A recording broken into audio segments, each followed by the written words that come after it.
Well, I couldn't actually watch it. Yeah, I don't know what happened, but you're able to look at the slides, so you've got Yeah. the material. Yeah. Sorry about that. I don't know what happened there. Let's go back to.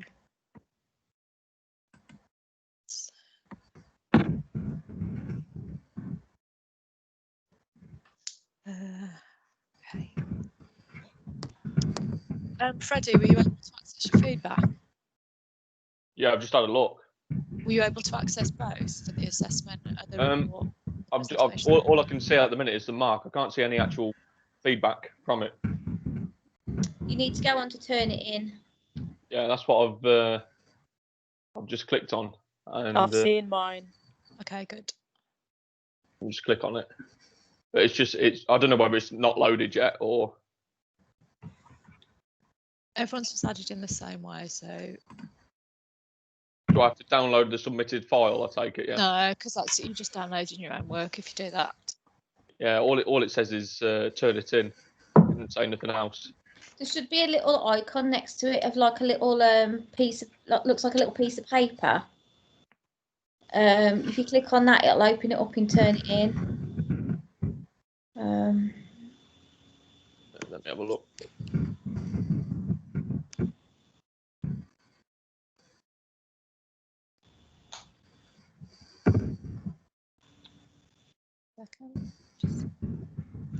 Well, that looks like a bit. So you've got the grade there, haven't you? And then next to the grade, there's that bit of paper, but it's got a cross on it. I'm just having a look.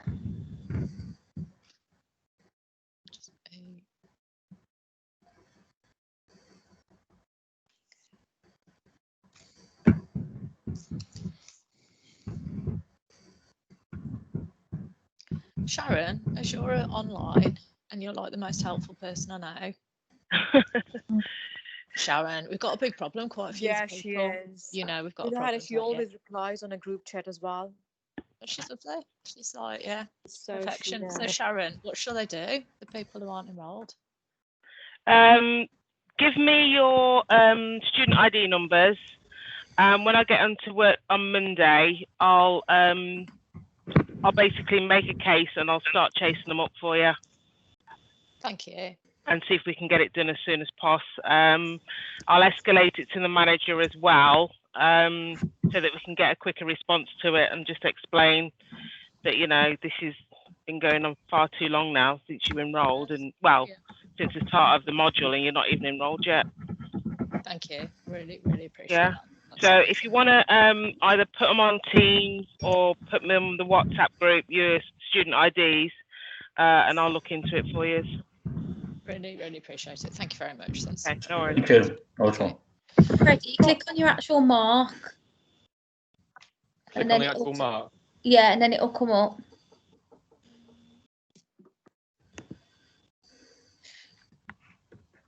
I'll start going, and then Freddie, if you need anything, just ask Anna, okay? Yeah, I would. Okay, so today's session, what I've done is you've got a full set of slides available to you that should be on Owler and should also be on Teams.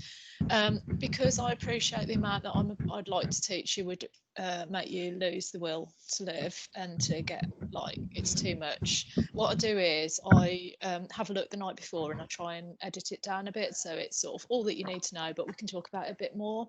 So the slides that you will see with me, there's nothing, they're a shorter version of what's on Owler and what's on Teams. So yeah, I've sort of abbreviated them for you. So in terms of our next steps, you've obviously got your assignment due on Friday. However, you know from last time now, we've got this sort of extra 24 hours, if you like, but you can't go over it. But in case there was any problems with the technology, in effect, you've got till just before 6 o'clock on the Saturday to submit. I will start marking them. Well, really, as soon as you start submitting, I start marking them. So I'm quite keen to mark sort of through Friday and Saturday and just get it done. So if you are going to leave it till the last minute on the Saturday, or if you've got an extension, could you please email me and let me know when you've submitted so I know to look out for it to mark it. What else was going to say about if you if you've still not got the Owler thing sorted, just email me before the deadline. your assignment. So in terms of reviewing your work, even if you've got an extension, the final time I'll look at anything is tomorrow, and it has to be received by 6 o'clock. After that, I won't look at anything. And I'll work on it tomorrow night, and I'll work when my children are asleep. I'll go through and add feedback and sort of things that will get you some marks on it. We're not going to be able to release your feedback and marks for the final assignment for a long time, because it will have to go to an exam board first. The next exam board is at the beginning of November, so that won't be ready for those people. I won't be able to package everything up for the people who've had extensions as well. We won't all be sorted, and it won't be moderated in time, so we're going to miss that one. And so I don't know when the next one will be. It tends to be around Christmas time. The reason we have to wait till then is just they don't want anyone to be disadvantaged due to the online learning situation. So it's with the best of reasons, but it means the feedback feels so long after the actual marking that it almost feels a little bit irrelevant because you can't remember what you wrote in the first place. And then for some of you, I realise it's your last module as well. So actually it really matters about this confirming the grades you've got. So I appreciate it's far from ideal. So I'm sorry. What I'll do is, as soon as I'm given authorization to release your grades, I'll drop you a line so you know that they're available. Okay. So I'll put reminders with Bargen to follow up when the exam board is and when I can release your grades. Okay. I also individually emailed you all about something called MEQs. These are module evaluation questionnaires, and these are your opportunities to give feedback on how you feel about your learning experience.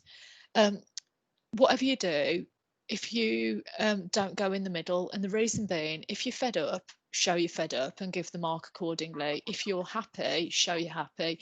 But in the middle naturally goes to being dissatisfied. So either way, just please give your honest feedback about things, and then we'll be able to address that for future. And actually, the amount of power you've got in your feedback, you wouldn't believe. It's really very much scrutinised and looked at from a higher level. So I'd really appreciate knowing your experiences. Okay. Any questions on that? Any questions on the feedback process or anything? Hannah? Yep.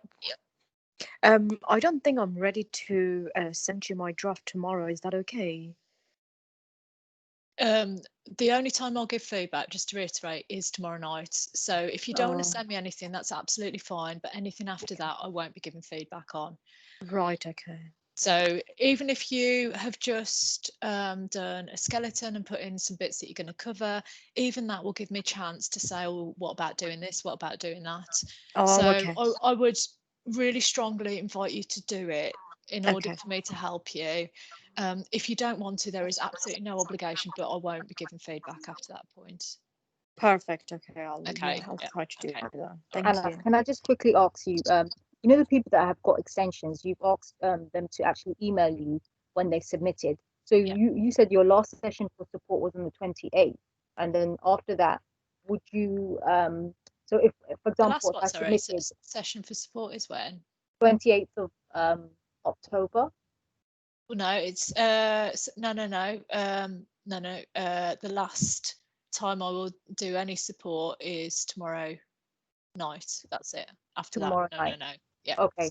So because the extension is on the 6th of November, you will be able to respond and say that you received it. Yeah. I'll be able to do that. And actually, what you did last time, you sent me an email, didn't you? You attached it and you submitted it on Aula. But don't expect me to be online like all the time. So I'm not. Like, I know Freddie's joked about the fact that I generally am, but please be relaxed. Once you've emailed it off, you've emailed it before the time, you've notified me, you know it's done then. So you absolutely, because I know you sort of want to make sure, but it's absolutely fine. And the reason I'm keen not to give support after everyone else is submitted is just because if I've seen some really amazing things, I don't want to sort of share them with you because it's not fair on the people who've submitted, you know. So I'm just keen that everyone gets the same sort of treatment, really, so no one's advantaged unfairly by, not because I meant to, but just because I've already seen some really great pieces of work. So yeah, so this is the cut-off is tomorrow night for feedback. And actually, if you've got little questions, I think as you've done before, but I won't look at chunks of your work, but if you're just not sure on something or don't understand it, you can drop me a line. I'll get back to you as soon as I can, but I am having a few days off this week. Right. So after Sunday, you won't be doing any more I support. won't be looking at any drafts or anything. Right. Okay. Okay, so after tomorrow, but I'm not going to look at your draft anyway because you've already sent it me. Right. Yeah, that's fine. You know, you mentioned about your grades and the feedback. So will we be getting the grades and the feedback around Christmas then? Will we just get feedback and then the grades will be released? No, you won't get anything. I won't be You'll able get to nothing. release anything until I'm given official permission, which is after the exam board, and I don't know when that is. So as soon as I do, Okay. I will let you know that it's available, but I don't know when the dates are. I'm thinking I Right. mentioned to you in our one-to-one this morning that I don't know that. Right. Uh, Okay. Also, Hannah, Yeah. do we know who's teaching the next module? Yeah, we don't know. No. Yeah, no worries, that's fine. And nor do they, I imagine. So, Okay, brilliant. Can you do it, please, Hannah? what was that? Sorry. Can you do it, please? I would love to, but there are reasons why I can't, unfortunately. We want you, Hannah. Well, you might not after you get next level marks, Amira. You might. But anyway, so moving on. So as I say, today it's quite a short session. I've reduced the number of slides. So we're going to start off by looking at like how we form the strategy. So just really sort of bringing everything together. The one thing that we haven't looked at yet, and the one learning outcome, is about international. And you don't need to do a lot on this, but given the whole nature of the aviation industry and the airline industry, by its very nature, the businesses you're looking at are going to be international, and that poses certain challenges around how we lead them. Then we're going to look at the sort of whole sort of the challenges between a global strategy and a local strategy, and then we'll just conclude by the whole process of how we make the strategy happen, which could be quite a nice way to wrap up your report. Okay, so in terms of how we're going to get our strategy, sort of we're building it, you're going to have a combination between responding to what's going on, and there is a lot going on at the moment that your organisation is going to have to adapt with, and also having a set procedure looking forward in terms of like what the vision is and how we're going to build towards that. So that's our prescriptive, and then our emergent is our responsive. And what we tend to need is something that works together and marries both of those together. Through that, we develop our strategy, and our strategy on the other circle is developed through a business model. And there are various tools for doing a business model. There's something called the business model canvas, and it's just a one-page document where you actually are able to articulate how you're going to implement that strategy in the different areas, like the financial areas, the marketing areas, the customer value, and that sort of thing. So it's sort of it breaks down in depth as to how we're going to achieve it. From that, we're going to identify what we're hoping to achieve from it. So our broader strategy outcomes might include our KPIs or our measures of success, and what issues we see coming up. And again, some of those we're not even going to be able to identify because they will come up and we won't be some we will be able to anticipate, others we won't. This flows through into our organisational purpose. So that might need to evolve because actually what we were set out to do might not suit the market anymore. We're also going to look at what makes us stand out and where we add value. So this goes back to last week's session about our customer orientation and how we're going to, in view of our customers, but also could be with our stakeholders, what are we going to do that sets us apart, but actually is good from a something that customers will pay for. And how does that then contribute as well to our competitive advantage? So what sets us apart? And that's competitive advantage obviously ties with that Vireo model. So the valuable, rare, imitable and organised. And actually, how good would that be to use that as a way of wrapping up your strategy and your recommendations to look at that as a checkpoint as consultants for what you're recommending? So there's just a sort of almost like the framework. This could be potentially like the approach that you're talking about as the consultants for the organisation that you're working with.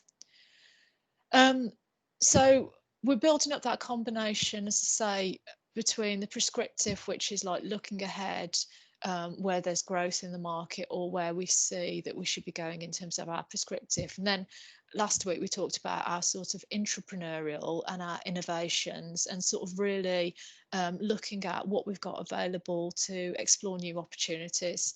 And ideally we need a bit of both, and a bit of both will allow us the best way forward, really, to respond to the market trends and to forge a way ahead that we can then communicate with others and the organisation. So we're going to have a mixture of both. I mentioned about the business model as one of those circles, and from the business model, this filters from what the organisation's about, so our mission and our vision, ideally our sense of purpose. We're looking at changes in the marketplace, and we're looking at what sets us apart in that, and do we need to change it. From that, we then we identify what do we need to get us there.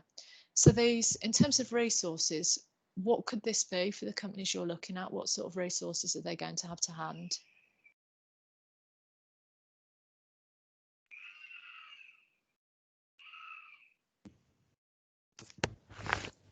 Can you say that again, Hannah? So just in terms of, so we've got our strategy, we know where the business is going, we know what we're doing in terms of our market, what we want to do differently. The next thing is we look at what our resources are as an organisation. So give me some examples for your organisations. What are their resources? So for mine, I suppose if we're looking at sort of duty free with the airport, it's the staff that are already trained. They know how that runs. It's just they're going to have to change how they provide that service. Okay. So the best resource is the people, I suppose, in that sense. So we're going to have people is key. What other things are sort of key in terms of the airline or aviation industry? What other resources differentiate them, or what do we need to have? Planes. Yes. Yeah, planes. So we've got fixed assets. Our airplanes, we might actually hire them. Actually, we might change it from a fixed to a variable asset, but our fleet is essential. Anything else that might be part of our asset? Would you put on for if you were doing an airline specifically? Airlines have kind of flight slots. Yes. That they need to have. Now, obviously, they're not a physical asset and they're not a physical resource, but they are a resource to the organisation because they can use that flight slot to take off and land at an airport. Yeah, and they're also they do contribute to a point of difference, because if we are planning our flights, we may pay a bit extra to arrive or leave at a certain time, might we? Because there's a convenience that's associated with that. So I meant things like that, where they're almost intangible, but they add to the customer value, don't they? Yeah, I mean, if you look at business type flights, airlines that do business travel, they would want early morning slots, but they might pay a premium for that to get the business market. Absolutely. So that is an absolute technology and ease of how your services, I suppose, is a resource. Yes, absolutely. And I think this filters back. So, we talked about, it was session 2, we did something on the resource view of the firm. And this was where we were actually looking at what we're good at through what we've got to hand. And in terms of our strategy, I would argue it could go backwards in terms of actually we're shaped by what we've got available to allow us to go where we're going to go in the future. So it could be around the slots, it could be the different airports that we fly to, our destinations, our relationships there. What other resources have we got then as airlines, if we're looking just at more at airlines? If they're intangible resources, I'm thinking of.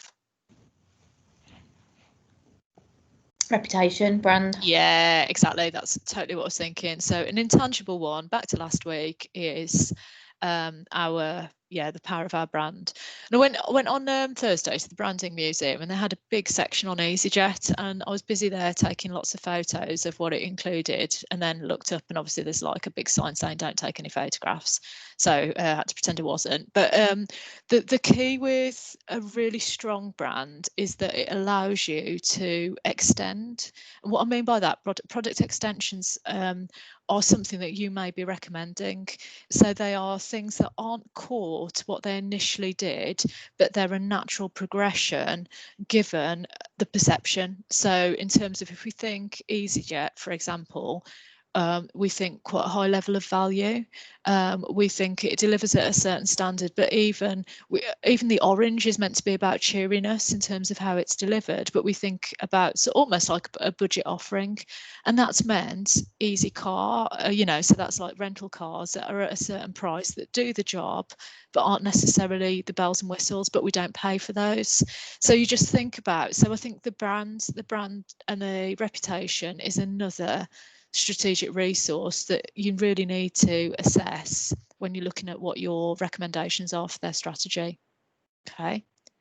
Any questions on that, or are you sort of quite comfortable with the? I think resources, we've done quite a bit on that, haven't we? But please don't forget it when you're doing this, because it's key to determining your recommendations. I suppose you could look at outsourcing that resource. Yeah, it doesn't have to actually belong, as long as through association it's at the same level. And this comes to partnership network. So I don't know if I'm sure I've mentioned before, BA having a relationship with M&S and using them to sell food on the flights because they're perceived as being brands of a similar value. So that could be partners. And actually your partners could be your airports, they could be the other relationships that you've got, it could be tourism boards that you work with.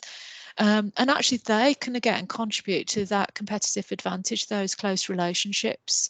Obviously it can be through suppliers as well, but your brand can be enhanced by others' brands if they're seen as doing well, but that's a risk as well, because actually if they do something to mess up, and actually also there's a potential risk that anyone in a particular industry, if they do something wrong, it can taint the whole industry and diminish the trust. If you think about things like the Volkswagen scandal, it wasn't just necessarily Volkswagen that had their reputation diminished. It would be like the level of mistrust in the car industry would have increased as a whole. So just have a think about, a sectoral approach as well.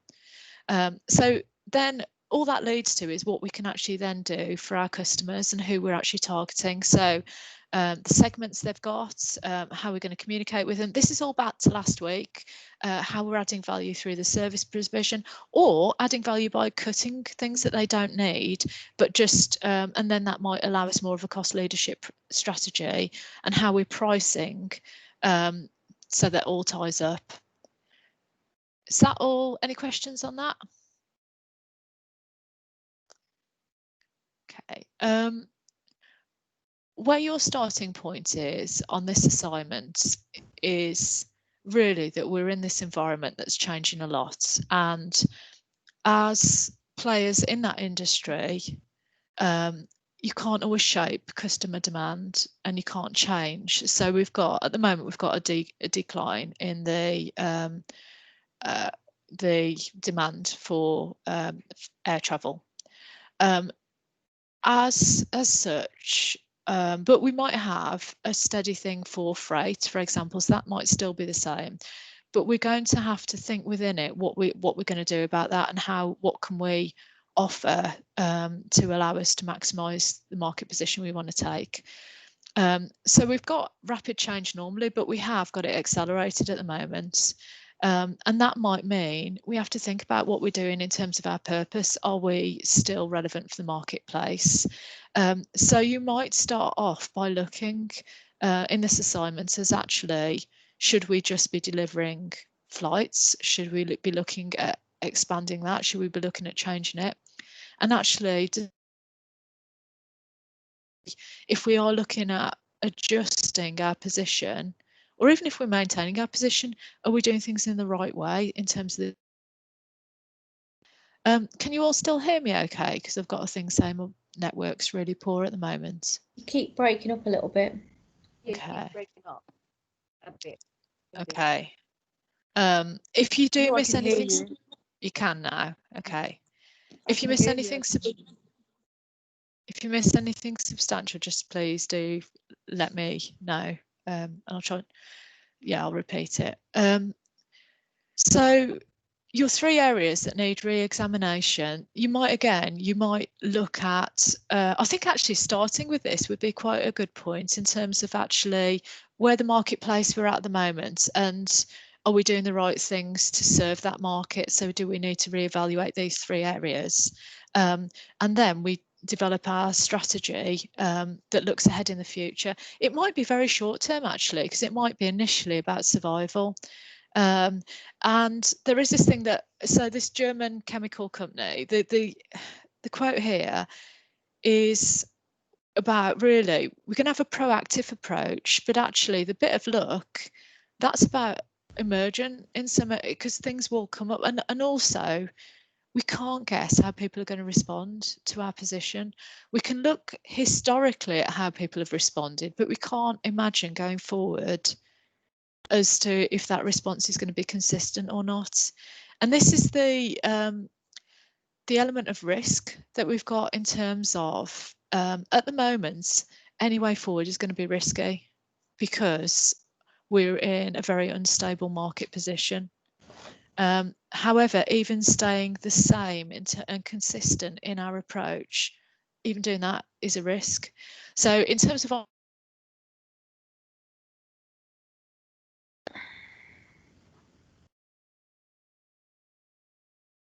I can't hear you, Hannah.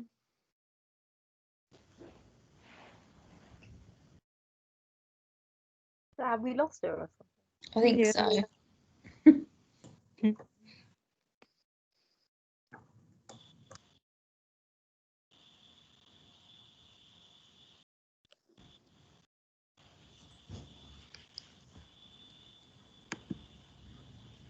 Pub it is then.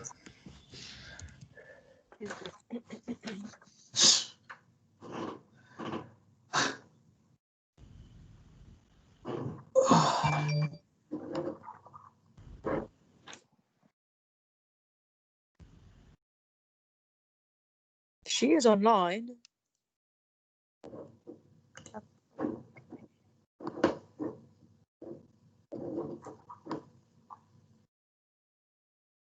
Maybe she needs to log in and log out again. Yeah, maybe. Yeah, I think she's got off now.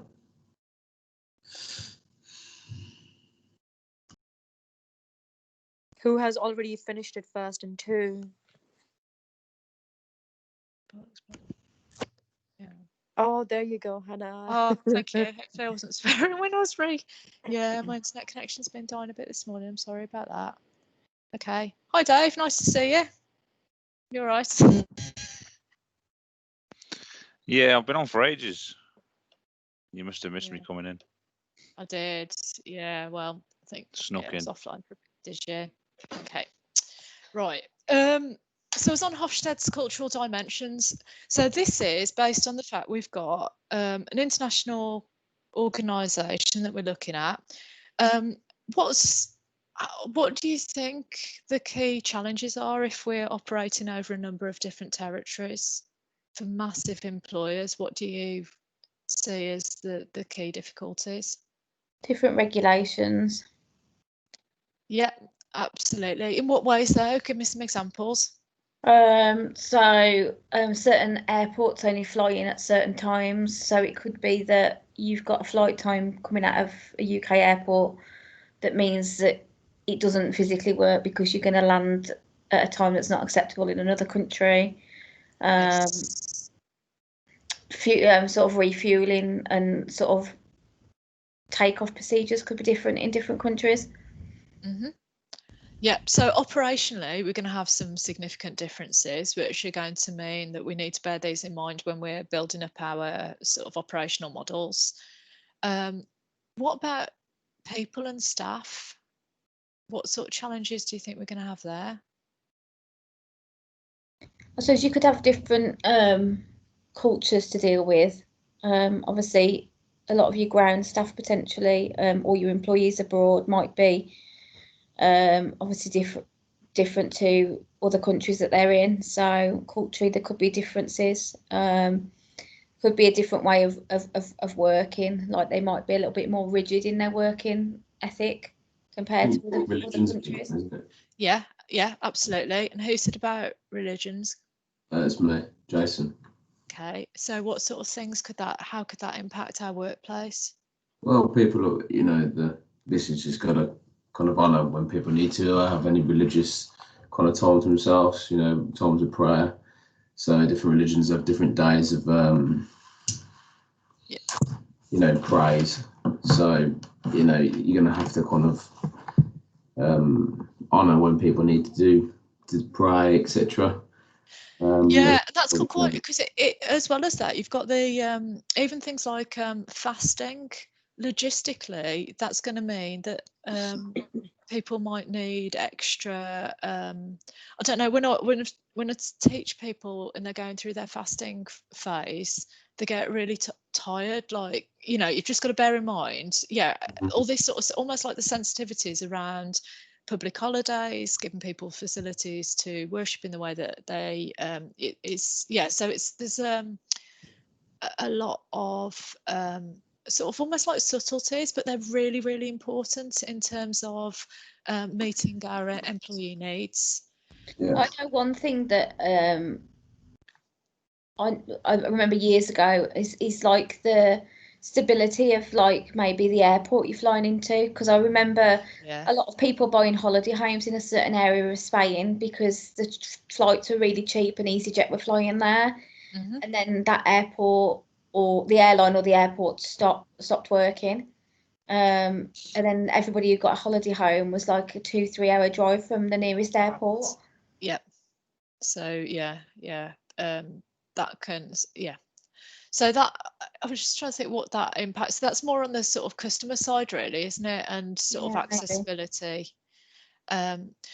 We've got, so thinking about how we're operating as a business over different geographical boundaries, we've got so Hofstede came up with this idea of cultural dimensions, and they're listed down here, and the idea is that different nationalities are on different levels with these. So there are sort of different extremes, if you like.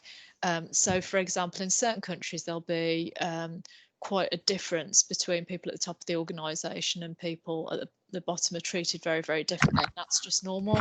And you have certain countries where a certain percent of their wealth, it's so disparate. And then there are, but even things like if you were to advertise, if you're McDonald's and you're advertising for an American audience, they have things like basketball competitions, and the person who wins will get the Big Mac or whatever it is. You would never use that for China because the culture there is very collective, and the American culture tends to be quite individualistic. The British culture is as well. And whereas the Chinese culture, it's very much more of a collective culture. But within it, because I've seen like marketing profiles for Jaguar Land Rover when they're looking at different customer bases, even the Chinese culture, which is more collective, still has a level of one-upmanship as well. So there's still a big demand for sort of customization and sort of being on par with your peers, but being a little bit better than them. So you've got these sort of generalizations which are helpful but also very dangerous. Anna, you not sharing slides at the minute? Oh, sugar! I am sharing them to myself. Okay, thank you for pointing that out. Okay, I'm sorry. Once it got kicked off, it didn't. Here we go. Can you see now? Yeah. Thanks for speaking up then. So as I say, you've got. What was that? Sorry. I still can't see anything. I could see them all the way through, to be honest. Oh, yeah, I can. For me then. Oh dear. Oh good. Just go on and off and put them back on again and see if you can see them now. No. What about Anna, Myra? Yeah, I can see them. Let me see. I'll log out and I'll log back in. See if it's me. I wonder if it's because you're not enrolled, George. Yeah, probably. They're reducing your access to stuff as well. Okay, try coming back in and see if you can see. Okay, I'm glad this can. Even things like how short, so the final dimension on the long-term orientation, this is about the immediate need for gratification. So certain cultures will expect to work somewhere a very long time and then you'll see a certain level of progression, and that would be normal. Other cultures would expect to have be rewarded much more short term. So again, like the British and American culture, we want things very quickly, really, and that's what we expect. Whereas more Asian style cultures would be expect that actually it comes in time. What do you think the danger of these sort of dimensions are, using them to understand different cultures? I think you're stereotyping, aren't you? Massively. Massively. Do you think they're helpful though? I think they are to do for your assignment, in that you could challenge them, in that if you looking at, you could challenge that just because you're in a certain country, the culture of the business might overtake the actual certain things, like when you were saying about sort of not when it comes to sort of culture and religion, because obviously you need to be respectful, but when it comes to more organisational things, you might find that they have a one shape fits all for wherever they're based for certain things. So And do you think you could typically analyse it a little bit more. Okay. I think how it is helpful is understanding where there's misunderstandings. So if you were to look at expanding into and having a hub in a certain area where you're then going to recruit locally, I think you might look at a reward system that works, that's maybe a little bit adapted. But actually, the more you adapt, the more cost you've got, haven't you? And the more inconsistency with the organisation. I suppose it's whether you want to sort of stay like doing what that country wants you to do, or whether you want to evoke change. So you could pick something like equal opportunity. So in some countries, women don't really work as much as the men. Yeah. So you could say, right, well, we're gonna employ this percentage of women. So you're either gonna challenge their sort of their way, or you turn it into an advantage of like being sort of more seen for trying to change things. It depends what role you want to play as well, doesn't it? Whether you want to be seen as disruptive or progressive. But actually, if you're in a very conservative country, that could mean you alienate your customer base. Yeah. It's really tricky. It's really, and I suppose the one argument I'd have in terms of like, so the examples I've seen of this are almost like ones where you've got a Japanese business, sort of almost a meeting with a US representatives and Japanese, and actually you've got two very, very different, if you were to look at these in terms of like the ultimate of stereotypes, very, very different orientations, and you sort of then understand even things like the language and the speed of negotiations. So if you were looking at setting up a base in Japan, you might expect a much longer negotiation process, because actually the first meeting, if you were American, you might be coming over thinking we're going to do the deal, we're going to sort it out, we're going to leave, and we're going to have everything in place. Whereas actually for your Japanese counterparts, if we look at the sort of the parameters here, it would just be about a first meeting of getting to know the person, getting to build up a certain level of trust. But even the formality, so the Americans would, again, really stereotype, would sort of come over in slightly less formal attire. The Japanese, you know, so the sort of videos that I've seen of it, I was sort of dressed in a very, very formal business way. And it's that sort of insight, really, in terms of what challenges are we potentially going to come up with. I remember in a previous module them talking about where you go to certain countries, if you shake their hand on an agreement, that's, you know, that's to them is seen as a confirmed agreement that you're going to do business. Yeah. Whereas some countries see like it's not done until you've literally signed a contract, kind of thing. Yeah, so, sort of concept of a gentleman's handshake, isn't it? Once you've done that, yeah, there's a lot of, I mean, there's a lot of scope here for misunderstandings, different issues around this, and when we are operating internationally, we're going to have to bear in mind the different patterns of behaviour and the different sort of decision making and processes that they go through. I suppose there's do you think an international sort of, in terms of people, do you think there's such a thing as somebody that's that almost doesn't belong to a particular culture? Do you think people are becoming more like a global citizen, if you like? So do you think people are losing their roots as they travel more for work and they see different influences? I think if people are going to embrace diversity, then you've got to kind of sometimes put your own culture aside. So I think different cultures eventually are just sort of going to sort of amalgamate into one. Yeah, you can see that massively, like with like the food industry, can't you? Because I've been watching a program recently about different countries and their food, and one of the common things is their food is actually a mixture of lots of heritage from different countries coming into their country years ago. Yeah. So like Britain was known for having boring, horrible food where everything was boiled for like 10 hours. But actually now, if you think about where you would go for food if you went out, you know, there's so many varieties of different cultures there, isn't there? There's like Italian, Indian, Chinese. So we are always adopting other people's cultures. And and building on that even further, there is, I don't know what year it's going to be, but it's sort of a couple of years in the future. In America, there's going to be no dominant sort of single culture, because of a level of fusion of so many different cultures together that people aren't defining themselves as this. They are this and this because of their family background, and so because of that mixes these different dimensions even further.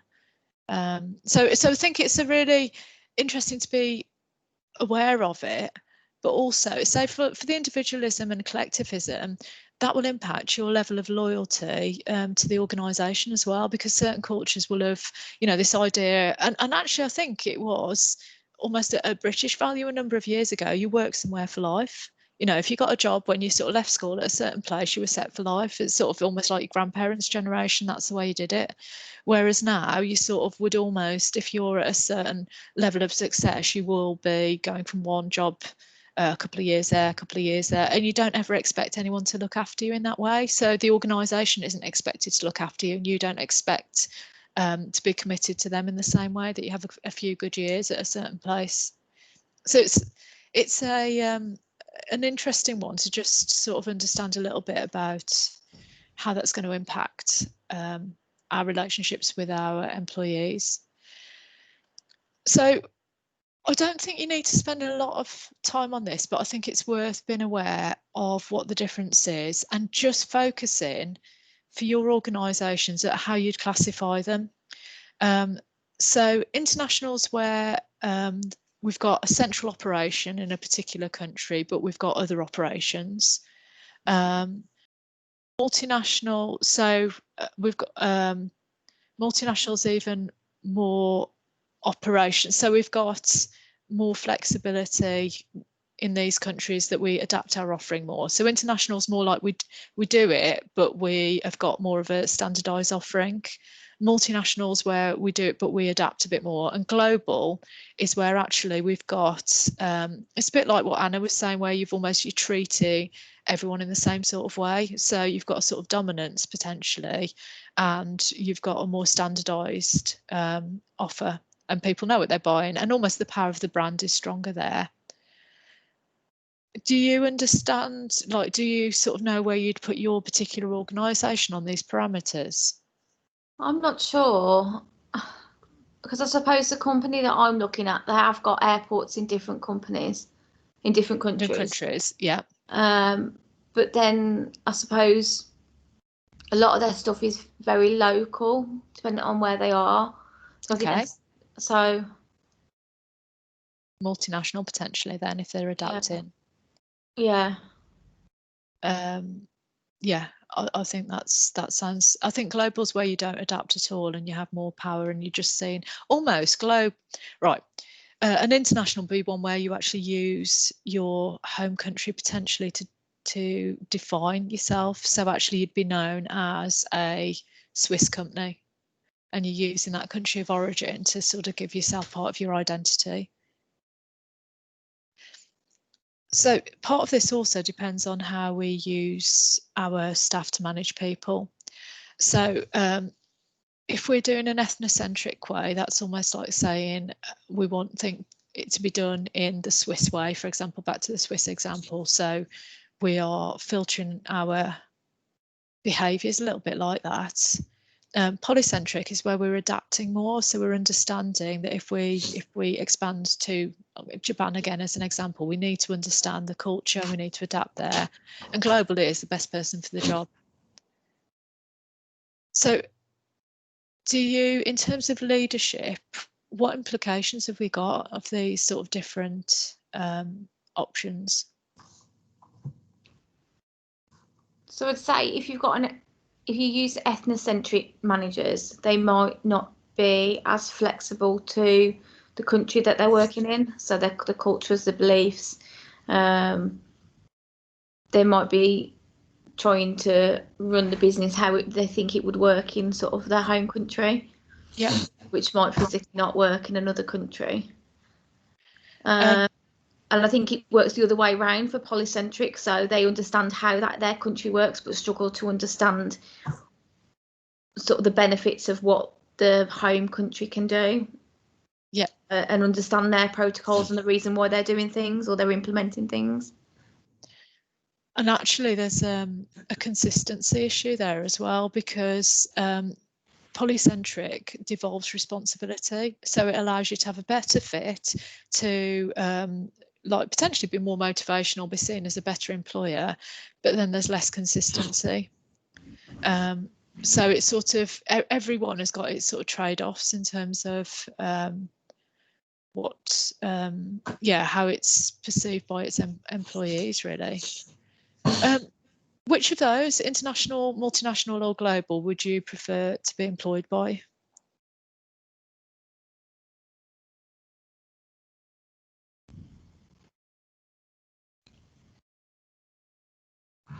I think you'd feel safer in a global market, wouldn't you? Yeah, I was thinking I don't know. Not for the industry that I work in, or a lot of us work in. You know, you could say we were a global. We look to a global market, and we've got, you know, branches, dealerships, and manufacturing plants all over the world at the minute. So, and without that, you know, we wouldn't be probably as strong or be able to compete with, you know, other markets. So, look, I think a global management probably will get the best out of the workforce in each country. Okay. But still be able to understand what the sort of business is about, if that makes sense. They're probably more flexible in their thinking, I would say. And does it depend what type of industry you work in? Yeah, potentially. So give me some examples then where you think it might be different. Well, I don't know. Let's say if you work at a lawyer firm, you're based in New York or London. You know, your headquarters is at New York, where you know where all the action's happening. But you can represent people in different countries. But you know, I wouldn't necessarily say it's kind of like a global strategy, is it? No, that would be more international. So actually, because Sorry, Hannah. I was just go on. I was just thinking in JLR, as we could say that we sort of, some of our operations are like international based, things like our call centers, like our IT. Yeah. Cool. So obviously that's a branch of the organization that operates internationally because it's cheaper to have our call center in India. Yeah. But this is an argument for global business, where actually what we do is we work out the cheapest place or the best value that delivers the standard we want it to. And that's, I think, so that's where we place it. And we'll come on to that in a sec. I think in the legal example, Yeah. The service has to change according to what country we're in, because the law will change. However, I think this all depends on the power of the brand. So something like JLR has got a really valuable brand, hasn't it, in terms of like the consistency that it's trying to provide. With the international brand, if we're buying legal services in from New York, they're going to have to adapt a little bit to the local market, because the laws aren't going to be the same. But the power of that home country, the fact it's from New York, gives it a perception of a certain quality, doesn't it, and a certain speed and a certain aggressiveness as well, potentially. So I think some of it depends on the value of the country base. And so if you've got an airline that's originally, like, let's say it's based in the UK, yeah, but it's kind of registered under EU, yeah, and mainly operates in the EU, would that make it a multinational? it depends how much it adapts to the countries it flies in or the other bases it's got. So if it's operating within like EU law, yes, then it would be multinational. The multinational is more like, I don't. It's not going to treat everything exactly the same, is it? But maybe it does. Maybe it has got a consistency which makes it more. So yeah. So I'm a bit because what the airline I'm looking at, I'm not sure if it'd be international or multinational, because I know they're kind of registered under EU regulations and laws, and that make it a multinational. Because its home base isn't kind of, since the company started, it wasn't in the EU, but now it is. Yeah. So it doesn't have separate businesses though for each country, does it?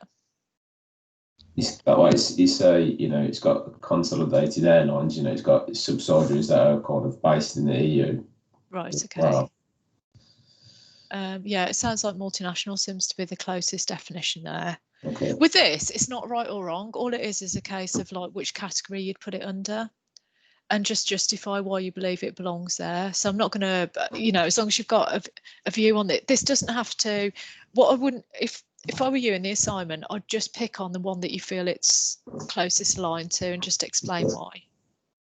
Okay, cheers. Okay. So the reason we've just mentioned a little bit with JLR in particular, why you'd go global and why you'd use a consistent approach, really. Part of this, if you're going to spend a lot of money on a brand and you want people to have certain expectations, then it makes sense to really almost give it a global identity. Also, we can then pick, as we heard from Dave, about the call centres in a particular country. We can look at maybe, like Apple, they have any ideas where their research and development is? It'll be on the back of your phones if you've got an iPhone. Where's it designed? In California. Yeah, and then where's it manufactured? China. Yeah, and they're very transparent about it as well, aren't they? Designed by Apple in California, assembled in China. Why do you think they're that open? I mean, why does any brand want to have the fact it's made in China written on the back of it? Because they're renowned for their technology, I suppose, in some senses. Like, my other half always, no offence to JLR, but my other half says if you weren't going to buy a more expensive car, buy a Japanese, Korean, or Japanese car, and that's just his general thoughts. He thinks they're made better. He thinks like Honda, and he thinks they're better quality. So I suppose they're with Apple, they're maybe saying, well, it's good quality when it's made, I suppose, by that sort of country. I think they're saying that the design is not the key thing. I think people buy it for its design, don't they, rather than where it's made. And I think as well, what they're trying to do is protect themselves from any. They're trying to be transparent, because the last thing they want is then people to say, oh my gosh, it's made in China. Whereas actually, if you preempt something by you call it out first. But there's another thing that happened a few years ago that's probably a number of years ago now, that's changed the landscape of what the perception is for low cost producers, countries, and that is Lenovo. So where's Lenovo come from? I don't know. My Have you heard of it? Do my you know what computer is one. yeah, absolutely. I don't know where it's made, to be honest. And how do you find it? Like, as in are you satisfied with it? Is it all right? It has been. It's actually started playing up the last couple of weeks, but yeah, I've had it since I started uni. So yeah, it's fine. It's a nice computer. Just seeing if it says where. Just seeing if it says where it was made. Used to be an IBM brand, didn't it? I think yes. I think so. Lenovo, I'm sure, is a Chinese brand. Let's have a look, because I've sort of taught global branding. So just Google it. Have you? There's a lot of Chinese signs on the back of it, so it might be. Yeah, I've just Googled it. It is China. Yes, right. So what happened was, China had a reputation, didn't it, for producing crap, really.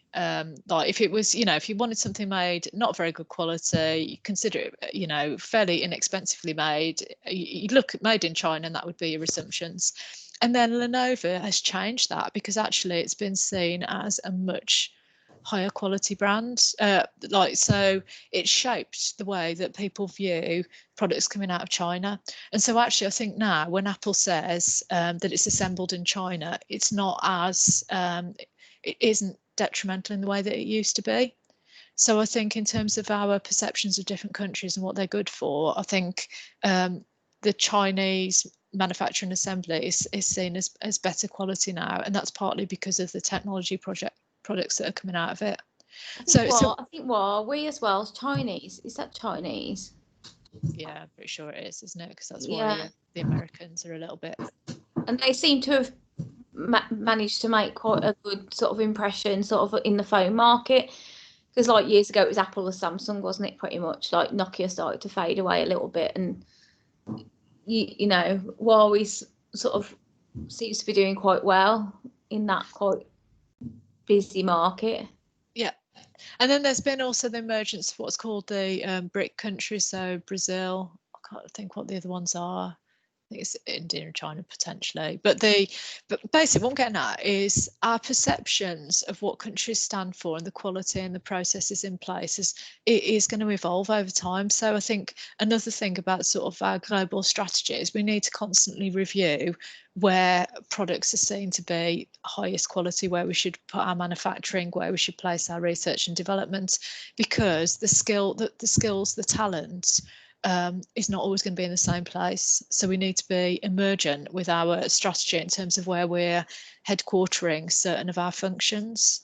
Could that be related as well to sort of when we see like where people like make clothes and things like that, with like not looking after their workforce? When you look at sort of a lot of the issues has been like with sort of looking after like the hours that they make them work, and sort of not like, I think as a British consumer, like you're less likely to buy something if you think that the people that made it have been suffering whilst they've been making it. Do you think that's the case? Do you think people are that concerned that they wouldn't buy because of the ethics behind low cost production? I think it depends. I think it's becoming more apparent now than it used to be. And I think because of like social media and you can see what's going on around the world, like you're more aware of things, aren't you, compared to years ago? Absolutely. And so with a global strategy, the idea is we'd potentially go for the best area for the best role, and that might be the lowest cost area if it's sort of quite a de-skilled sort of role. However, you're right in terms of consumer knowledge is increasing to the point that actually people want to do business with brands that they like and respect, and in theory, like the younger consumers, it isn't just younger though, it's across the board. This is why like fashion brands like H&M have got Conscious, which is a brand that's got sustainable value. So this there's something I've mentioned very briefly on this course, and it's something called a green strategy, where your decisions are based on sustainability, and that's actually becoming more and more important in terms of people's choices about which brands they want to work with. They don't necessarily want to work with brands that they feel are exploiting. And there was a few years ago, there was quite a few fires, weren't there, in India for clothing producers, and these were they weren't directly employed, but they were suppliers to companies like Primark and other fast fashion brands, and it had a very detrimental effect on the brands that they supplied to, because they were seen as exploiting. But you know, as a brand, do you go cheapest, or what do you, if we're in an economy where people are really concerned about what they spend, how does that shape our choices in terms of where we go for supply? You know, it's a real conflict, isn't it? Because we want to make sure, if we're in a cost leadership position, so back to Porter's generic strategies, we need to look at the lowest cost routes, don't we? However, we've also got consumers that are concerned about the supply. There's a big thing as well at the minute, isn't there, about a lot of companies sort of providing free meals because the government are saying that they're not going to provide children that can't have a proper meal in half term. Yeah. So I suppose some companies have seen it as a way to get their sort of face out there. Like I know McDonald's are providing like quite a lot of free meals and things like that. Yeah. So it can be, things like that can be used, I suppose, to your advantage as well, can't they? Yeah.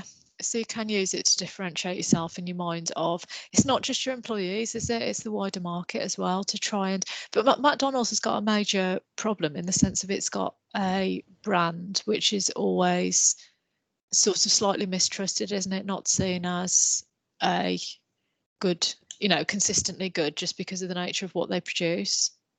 So they've always fighting against this, slightly been seen as the bad boys, really, aren't they? Yeah. So anything they can do. I think it's because they get caught out a lot. It's like with Apple, like they're trying to. You buy an iPhone now and you don't get headphones or a charger with it, and they're saying we care about the environment, and so we don't want all this waste. Do you know what I mean? But we know that they've got to manufacture headphones separately and sell them separately, so it's more packaging, higher carbon footprint. Yeah. So McDonald's are very much like that, aren't they? I think they get caught out a lot, and they're always heavily scrutinised on their emissions and stuff like that, their carbon footprint. Yeah, and they're very, very quick to sort of come back on stuff, aren't they? And be quite try to demonstrate they're doing the right thing. But I think that's why companies do come up with all these gimmicks for like environmental, you know. I suppose it's their advert as well, isn't it? At the minute for McDonald's is that it's not about their food; it's about the people who produce their food. Right. Okay. Have you seen that advert where they show people eating McDonald's, but then they say who's the most important thing, and then they say it's the farmer, and they show the farmer, the UK farmer who provides the meat for McDonald's. Okay. They're trying to avoid the fact that people think that the meat's not good quality, I suppose. Okay. Right. This comes back to something on a previous slide that unfortunately takes a few things right, which is certain countries are really bothered about things being produced by their local country, and this is ethnocentric countries. So they're really concerned that the money's reinvested into their economy. So even if it's a global brand. So Honda Civics, I think, were made in Swindon at one point. I'm not sure if they still are. Does anyone know if they're still made in the UK? Well, Honda were pulling out because of Brexit, weren't they? I think. Yeah, so that's what I'm saying. It's all a bit sort of old hat really now, but it's because, and French are very, like, again, we're stereotyping, but there's certain nationalities who want to see as much as they can that things are produced in their own country. And if they do, they will be much more responsive in terms of purchasing it. Can you think of, so in terms of stereotypes, which country is perceived as being the best quality producer? So if you're going to have something manufactured, what country? Germany. Was that, sorry? Germany. Yeah, Germany, absolutely. It's the Germans. It's what, sorry? It's the Germans. Yeah. So you've got, but you can play on these stereotypes a little bit because companies do, don't they? But as I say, the knowledge of what's been produced is a little bit out of sync with what the reality is sometimes. Back to my example of China now being seen as a higher value manufacturing base, whereas we still, you still might think of it as where all the cheap tech comes from, but actually they're working really hard on more technology and innovations. So I suppose it depends on what people's knowledge is and their stereotypes. So when you're thinking about, or you're looking at your company and how they are developing their sort of global approach, you need to think about what resources have they got in the first place. So if they're only a small team in a particular country, or if they're a really big team, do they want to try and almost push the parent company into their different areas and sort of use their resource from the headquarters, which is much more of an international approach, really more of the ethnocentric approach? Or what's sort of driving them to expand globally? So is it that there are demands to travel to certain countries? Is there an expansion? Has Brexit shaped the way in which people want to travel? Is there reductions in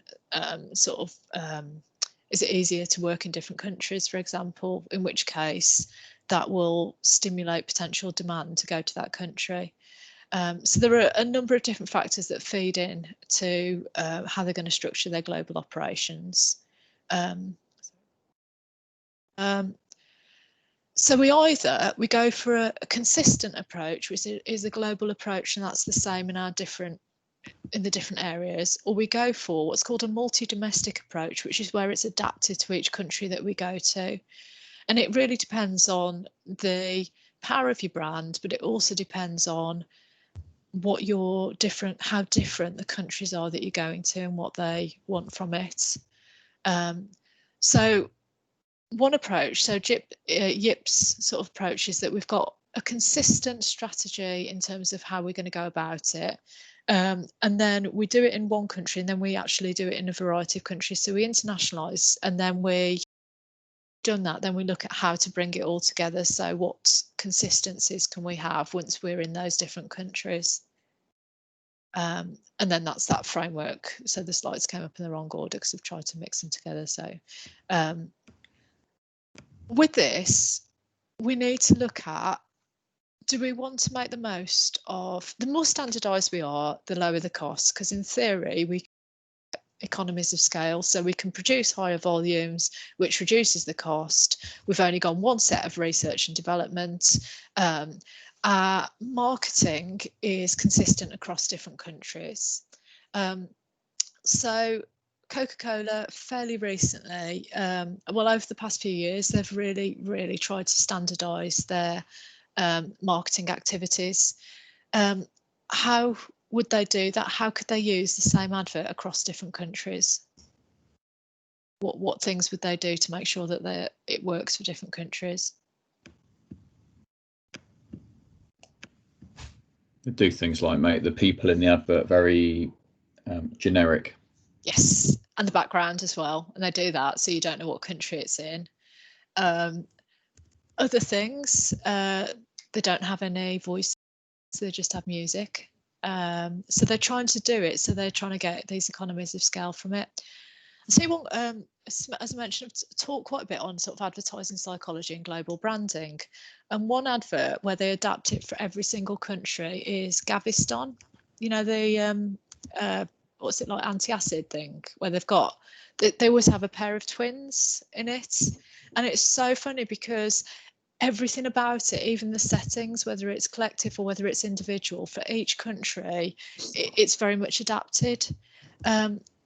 Why do you think why do you think Coca-Cola can get away with a consistent approach and Gaviston, whatever, they're adapting theirs?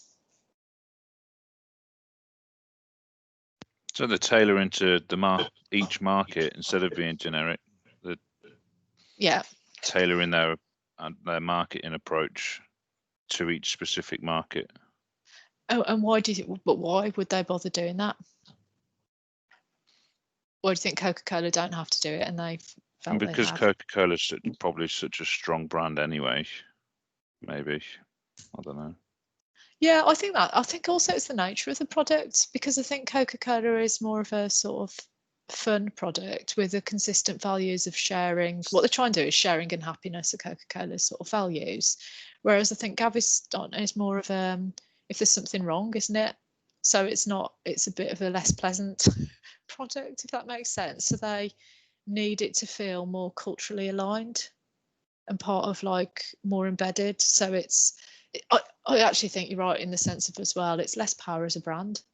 They've got less market knowledge and things, so they feel they've got to feel like they are a local brand. So this has though massive implications for the cost of their marketing as well, because actually if we've got to reproduce it for each area, that's going to be more expensive. If we're going to standardise as well, it means we don't have to create different products, so we can have one pool of all our resources in terms of our parts. Everyone across the world is making it in the same way. And it means we can really invest in our research and development, and it's rolled out to a bigger audience. However, it might not always work because our customers may need different things of our products. With Apple, they're very much of a global brand, aren't they?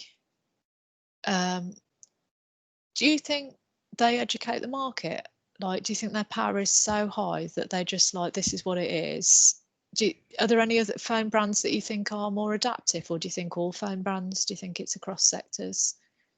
I think Apple are definitely the top end of, they dictate to the consumers what they want.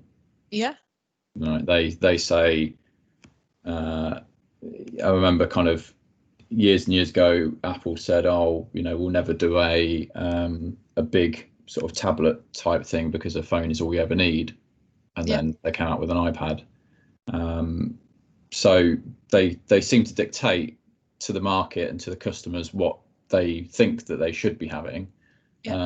But sometimes they kind of admit defeat and they say, "Oh, hold on a minute, yeah, actually, no, you do want this, you do want that." Okay, yeah. Yeah. I think they know though that people will trust that item and buy it still anyway. I think their brand has a massive impact. Yeah, it's strange. And if you think about it, because you mentioned Nokia, didn't you, before? And Nokia's, it wasn't it? They were at some point they were the brand that people, what was it? There was a particular phone, wasn't there, that yuppies used to have? It was like the 3510 or something, wasn't it? My first one was a 3210. 3210, yeah. That's my first one. Was it? I just played Snap on it and compose your own ringtones. All right, okay. Like, I don't think they were progressive enough. Like, I don't think they adapted to what they thought customers might need. Well, it was the touchscreen, wasn't it? And I think that's a big game changer that Apple trying to introduce. Yeah. The new kind of level of smartphone, and it has completely changed the market and what customers wanted. Mm-hmm. Basically, set the bar at a different level. Yes, and then with that came tremendous market power, hasn't it? And they literally say how it's done, and then people seem to follow. But they are responsive, emergent, as well as David was saying with the tablets and things. So with the customization, some of it is going to be based on the type of product, as we've mentioned before. So things like fridge companies will adapt the size of how big the fresh fruit and veg section will be, depending on how people cook in a particular country, will make a difference in adapting the product. Another key difference in terms of conditions of use, so things like fuel companies have to change the proportions of different ingredients just because of, like, in certain high countries that are particularly hot, they need to change the formula. But in certain countries, like certain African countries, you're going to have a lot of power surges or power outages. So that's going to change things like the fridges and how they store the power to make sure that they're okay. So there's going to be certain logistical things that we have to take into account. But also, when the people who work at SVO, do you have to do, like, in terms of different countries, are there different requirements for the cars, like in terms of the government requirements or anything? Are there different standards that you have to operate to? Yeah, like in Japanese market cars have like certain modules in because they've got toll roads over there, so we have to sort of manufacture them differently, fit a certain module that. So if they drive through these certain areas, that it automatically gets picked up and charged. They get charged for it. So Okay. things like that, and then there's loads of legal requirements, like certain countries have to have, I don't know, certain things in like supplied with the car, like warning triangles if they break down, and do you know what I mean, things like that. You know that one in America, Dave? Is it where if inside the boot they have to have like a boot release from inside the boot in America? In some states, is it? Because in case they get trapped in the boot. Yeah, exactly. So and they got it. Mafia films. So you got to put labels on the brake fluid reservoir for America markets that literally says "do not drink," because they've just such a culture of like suing, litigation, isn't it? Yeah. So they have to cover themselves, and so and there's tax implications as well. So certain markets have, like China. I don't know if it's still the case, but I know China was paying something like 100% import tax on cars. I think that means left and right hand drive as well, because that's a key one, isn't it? You know, you either drive on the left hand side of the road or you drive on the right hand side of the road. That determines which side the wheel will go on inside your car. It changes the architecture of your car potentially, can't it? Yeah, exactly. So that's a big deal. Yeah. So there's loads, but this is where I struggle with the airline industry, to be honest, because for industries that we know and that we're talking about now, you can apply this. It's tricky. You're going to have to make some assumptions here, because you're not going to be able to Google it and find it out, because it is just going to be. So we need on this, just be very clear when you're making assumptions. And also, because you're lucky enough to be in a consultancy role for the organisation you're looking at, you can understand the options and then make recommendations. You don't have to make recommendations based on what they're already doing. So you could say, for the strategy that you're looking at, they should use this leadership style. You don't necessarily have to understand the leadership style they're using at the moment. That's fine. But I think we need to make some assumptions on, like for an airline industry, it's going to be fairly standardised in terms of the flight, because you can't be adapting. You can't really differentiate that much from the rest of your competitors. It's like it's an industry that's there for people who need it because they want to get from A to B. Yeah. There's only so much you can do to be different, and yeah. So I think it just means we've got to be quite inventive with how we separate ourselves and put ourselves ahead of our competition, I suppose. Yeah, and it could just be a minor innovation that you're suggesting. It doesn't have to be game changer, but it just needs to be in line with what's going on at the moment. And actually it comes back to what their purpose is, and you might define their purpose as survival for the time being. You know, it's about re-establishing or in stimulating use of their services. I think with mine, because the all the airports that my company owns, they're all in the Netherlands. Okay. They haven't got anything sort of outside of. Okay. So how do I then fit them into being sort of global or international, or? We don't have to too much. They've almost got like a domestic plus, if you like, because they've chosen fairly similar geographies, and just talk about the benefits of doing that. So one of their options might be to go global, but actually then you could talk about the limitations of doing that. Okay. So you still got the opportunity to talk about that there. Okay. And then we've got other airlines that actually use their country of origin as a point of difference, don't we? Like Emirates, in terms of the dress, the food, you know, because they create a customer experience through that. But again, it's a standardized approach brought onto what the value of the brand is. So this isn't to add. I know this is just added. It sounds like it's just getting really complicated. It isn't really. It's just another point to consider, really, in terms of, because obviously one way to expand a business is to expand the territories, because potentially by doing that, if you do it successfully, you've got more custom. So that would be a natural thing to explore for our organisations that need to make more money. So if we're thinking about doing that, we've got to think about, like, how much we need to adapt. And so this sort of matrix here looks at if we're going to go so a global product company, we'd say is something like, would you say Apple's on that one? I think it is. Yeah. Apple, Disney, Gucci. Can you think of any other brands that are global products? McDonald's. Yeah. Okay, that's brilliant. Nike. Yeah, absolutely. Okay. Freddie, where's Aldi? I don't know why I shout when I speak to you. It's like you're just down the road or something. Which one does Aldi sit on, Freddie? I think, like what Dave said earlier, there'll probably be parts which are international for sure. Like we've got our IT is based in Hungary. Okay. So there'll be parts which is international. Yeah. But it's based in Germany, isn't it? Still. It's based in Germany. So I've shopped there in Germany, Switzerland, Australia. They've got. Yeah, it's Australia. Yeah, it's in America as well. Yeah. So in terms of what they sell and how they do things, do they adapt to? Do they adapt at all? Because they do adapt a bit, don't they? Yeah. But they tend to, when they do adapt, they tend to follow instead of lead other sort of organisations. But that's their whole position, isn't it? As a low-cost organisation, they are a follower, aren't they? Because they can't afford to create the market and take that risk. Otherwise, they can't pass on their low-cost position. So, would you say they're multinational?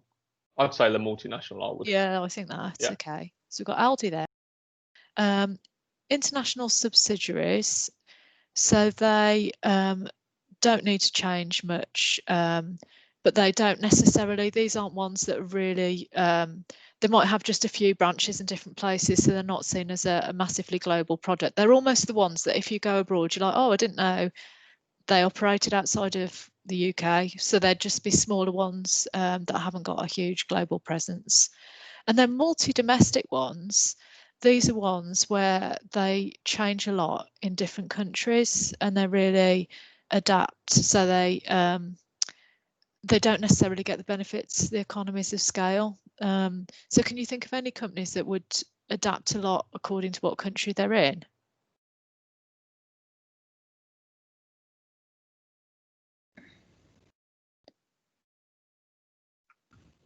Think of any products I've seen that are quite different in different countries.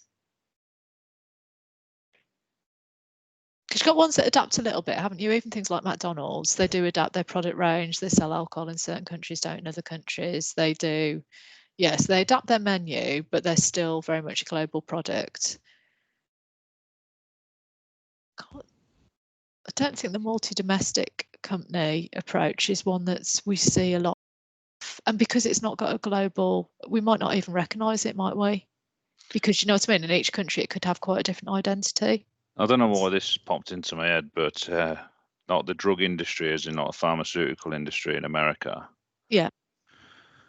I'm just thinking if they're not certain drugs that get sold in America versus the same drugs that get sold, say, in Europe, I guess the approach for marketing those drugs would be completely different. I think it could, and even the consumption and lifestyle factors in different countries might change. So in other words, one, because they sell so much, and two, because legally, like if you ever seen an advert for a pharmaceutical in America, yes, and it's like they tell you how great it is, and then right at the end there's like a really fast, oh yeah.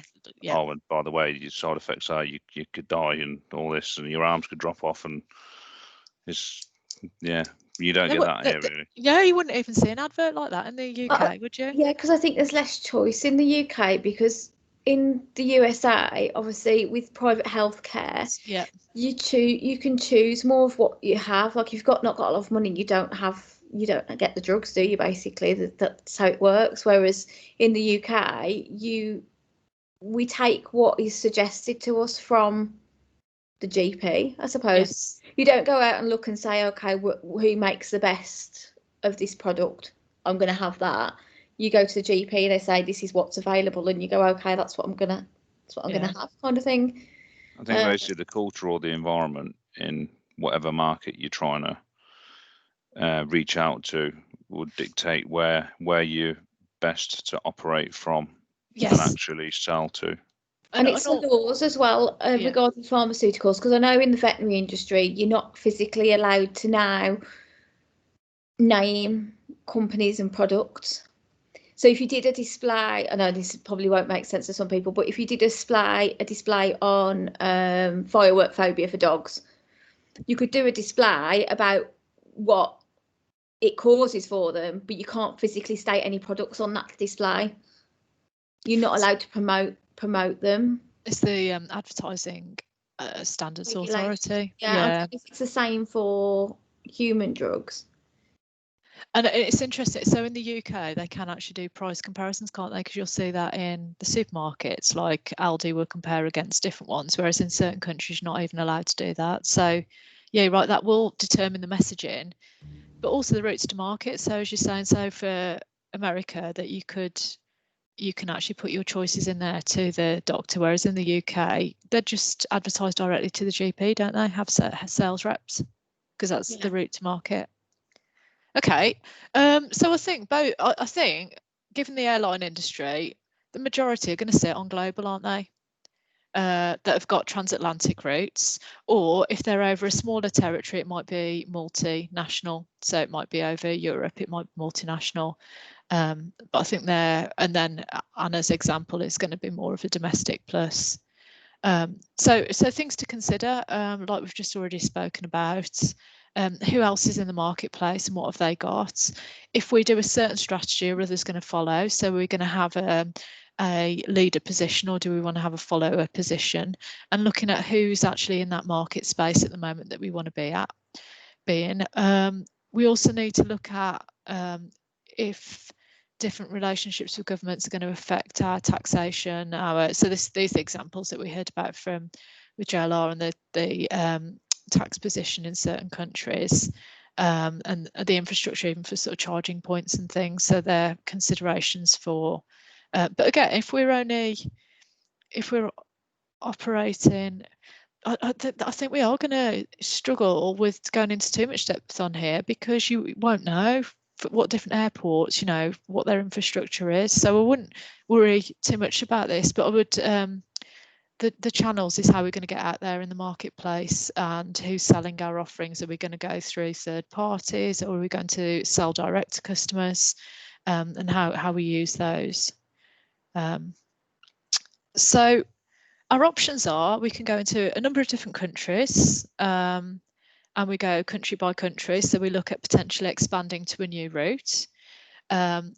Or we are trying to sell as much as we can as cheaply as possible. But again, if we're servicing different routes, we might get our staff from a certain country, we might buy our planes from a certain country. So we're looking at securing at every point the lowest cost, but we need to do it with a certain level of integrity. Otherwise, our consumers won't potentially there'll be a backlash. Or we might go niche. So niche might be upmarket. It might be only to particular airports. So it might be, rather than going to primary locations, it might be ones that are a little bit cheaper to fly to, that people who are a bit more open-minded go to, like the second cities rather than the first cities. Or we do a variety of different strategies, but we basically use the best resource globally to make sure that we're getting the best value for money, and we're trying to build a global brand.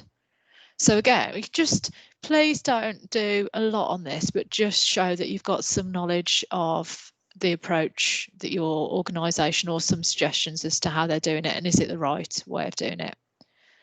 So another thing that we're looking at today is how we're actually implementing our strategy.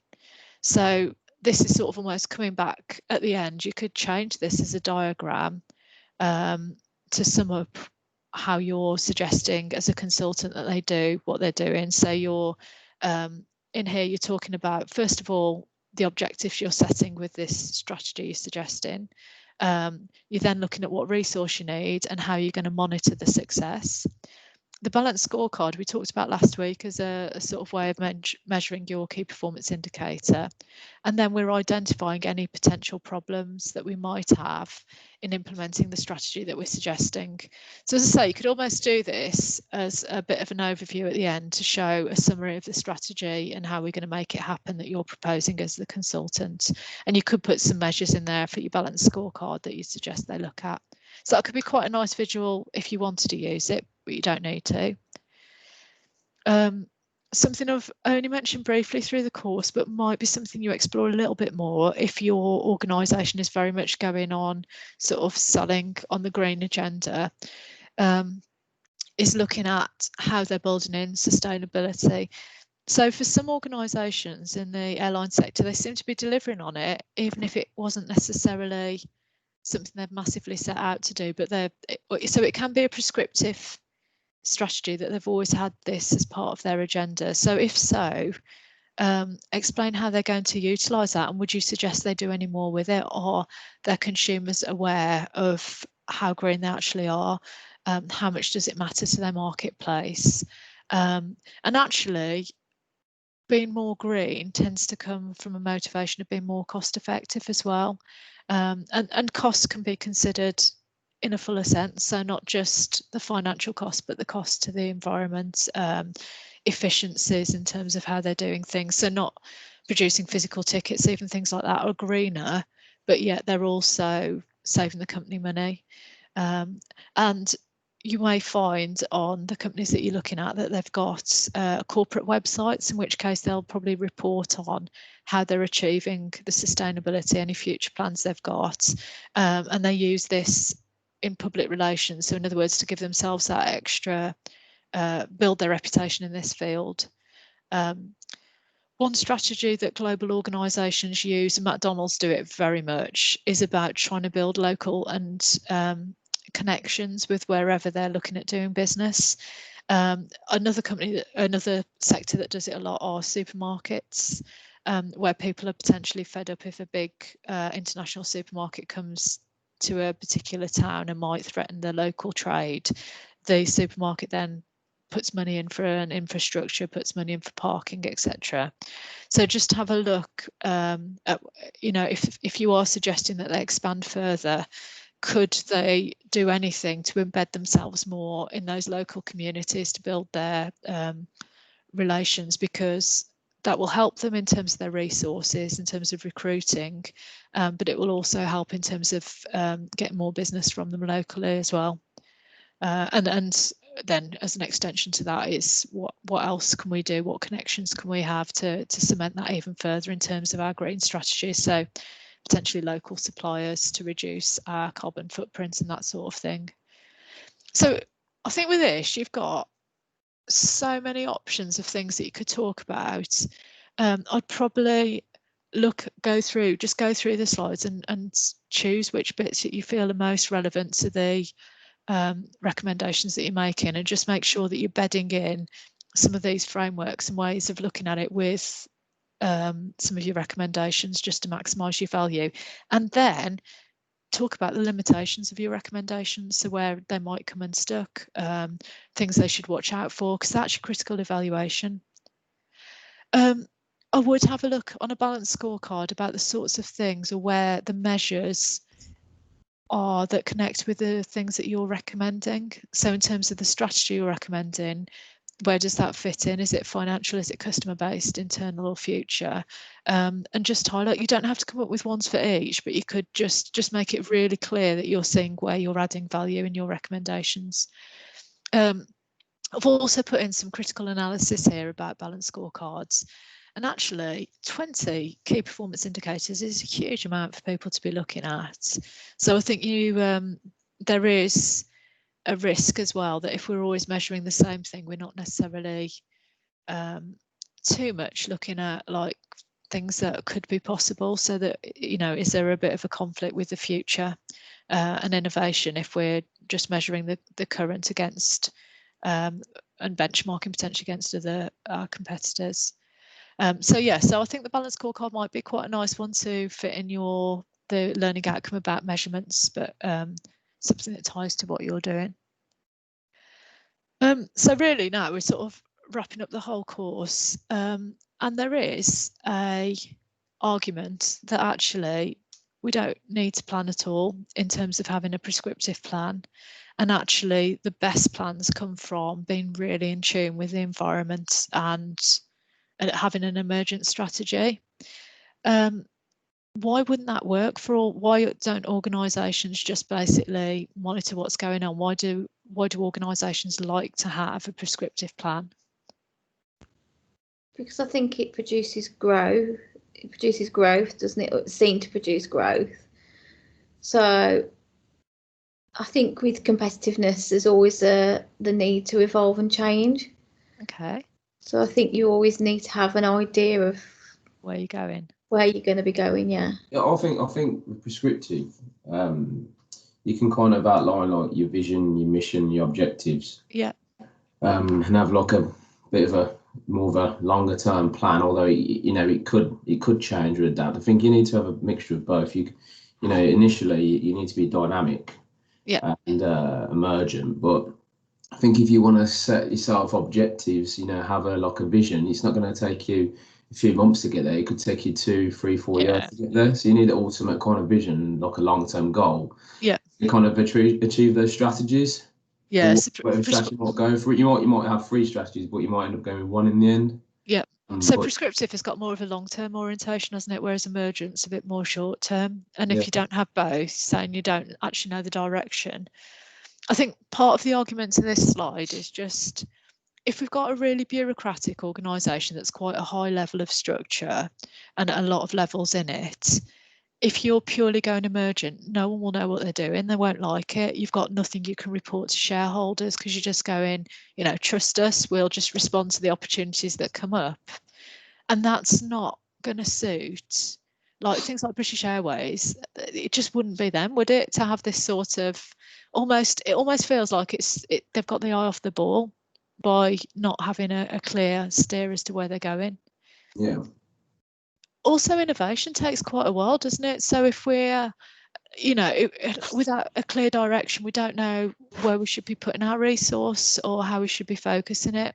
Yeah, because if you're implementing a change, and it's quite a big change, strategic level, it's going to take a while for it to get embedded into the organisation from not just from a physical point of view, but from like an intangible point of view, like with the culture, you know, things from like that perspective. I think as well, like if you look at yourself, if you're setting yourself objectives in your life, you're not just constantly changing objectives every week. I think, you know, you'll have like a set of goals you want to try and achieve over the next few years. And you know, if you don't achieve them, then you can change what you're trying to do. But I think that's the way I look at it. You know, you need to have long-term goals as well as short-term goals. But this is almost like the conflict that people have, isn't it? Because some people will say, well, you know, what's the plan? It's like what God laughs at sort of thing, that if you've got a strict plan, then it's this idea that you're never going to. So some people are almost, I think I think people are divided in terms of this camp, and there are those that have got a clear, like, tell me where you're going to be in 5 years time and people will know. And then there's other people that just live for the moment. Live for the moment. Live for the moment, yeah. Which are you? I think I may be a bit of both. Like, I know what I want to do, if that makes sense, in the next few years. But also I'm very aware with how life's been over the last few years that it doesn't always work out that way, and sometimes you have to just live for the moment. If the opportunity arises to do something that you never thought you were going to get to do, then I would just go and do it. Okay. I think if you're geared the other way, like you like a plan, because I do, living for the moment, so just an absolute, it's sort of, it doesn't feel right. And I think it's the same with organisations though. I think you've got this, I'll go back, you've got this, there's a conflict, isn't there, between culturally, have we always had quite a long-term plan, or are we sort of more flexing with it? And Sharon, so are you still on my prescriptive strategic planning slide? Can you say that? Yeah. Okay, good. Sharon, you're looking at the Virgin Group, aren't you? Yeah. Do you reckon they've got a long-term plan, or are they, like this slide says, are they more freewheeling? I think they've got I think they've got a long-term plan. I think their reputation sort of gives this impression that they're just quite a maverick, don't they? And you know, they're all sort of very fun and frightened, but I think they are more of a grown-up business than they give the impression. I think that's the influence of Richard Branson's personality. Definitely, he has a strong presence with Virgin and how Virgin go. Obviously, he's still part of the board, but he has a lot of pull in how it goes and what they invest in and where they go next. So I think he definitely has a strong hold on Branson, and because of how the kind of person he is, his personality is fed through Virgin. Yes, yeah. So he everything shapes that's that. done, he shaped it. Yeah, he's kind of cool. I like him. I know you said that earlier. I'm looking forward to your. So this will be quite interesting because it's almost like how as well does a leader shape whether it's emergent or prescriptive.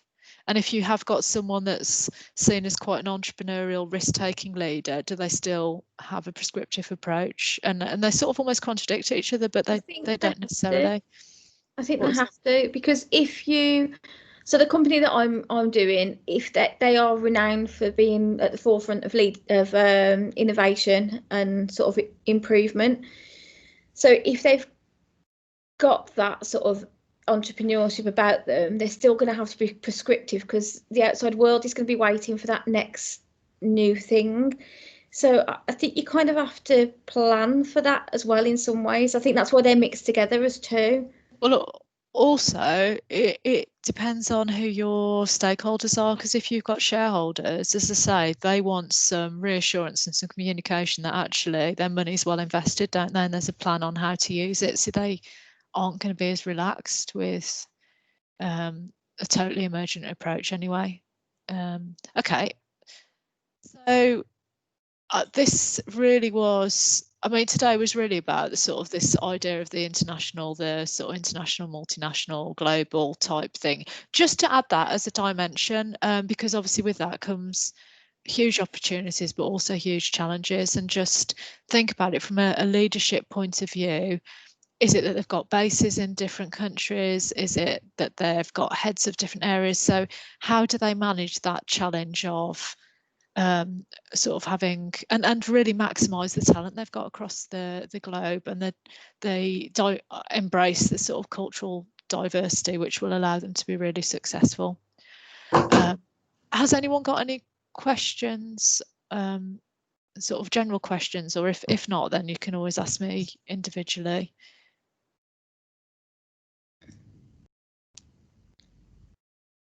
Okay. So we've got our one-to-one slots this afternoon. Obviously got the reading list on the slide as well. We've got let me just stop sharing.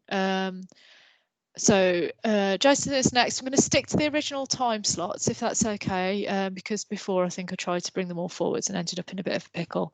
Callie, you're at 1:45. If everyone just uses this Teams link, unless just use that. Hamira, 1 o'clock. Catalina, I don't think she's online at the moment, but 1:15. David Stanford, 1:30. David Stacey, 1:45. Freddie, you're 2:15. Max, 3:30. And Effie, you are 2:45. Okay. So so I'll see you. Oh, sorry, Catalina. I'm sorry for So I'll see you later anyway. Okay. And if you've got anything else, if I haven't looked at your draft, please get it me tomorrow by 6 o'clock and I'll give you feedback. Right. So that's it for this year, then, isn't it? Yeah, absolutely. That's it for my Saturdays. I feel sad but happy in some other ways. I think you're probably feeling happier when you've submitted. Yeah. I know it's a long break, haven't we? I don't know what to do with myself. Well, I'm sure it will fly by. Probably will. And then next year is just going to be something else. Your first 2 modules next year. I'll tell you what, it'll be changing colour by the end of them. You'll be so tired. When are we supposed to start the next one? Is it? I know you said January. Do you know what day it was? I can't remember if you've already said it. I did email it. If you don't know, don't worry about it. I emailed it to, because Zubair from your course should be starting next year as well, so he'll be joining you. So Zubair. Yeah, he's just finished his diploma. It was really early on in January. I think it was one of the first. My diary doesn't go till 2000. Can anyone else remember what the date? I know you're quite organised. I had the 9th of January written down. That sounds right. Yeah, 9th. And then the 20th of Feb, and then the 5th of June for the next. Well, yes, that's for the next assignment. I don't know if that was start of the assignment or for handover. Or no, it was. Thing. It was the start of the final module for you was the 5th of June because you end in July. Okay. All right. Thank you. Yeah, thank you. I'll see you all later, and thank you for thanks for interacting as well. Okay, really Thanks everyone. Have a nice Christmas. take care, everyone. Yeah. Good. Also, just before you go, those that aren't enrolled, if you just want to send me your student ID number so I can sort it out for Monday for you, or at least look into it for you. I haven't had any yet, so anybody who's not enrolled yet, if you just want to send me your student ID and then I can look into it for you. Okay. Cheers. Thank you. See you. Bye. Bye.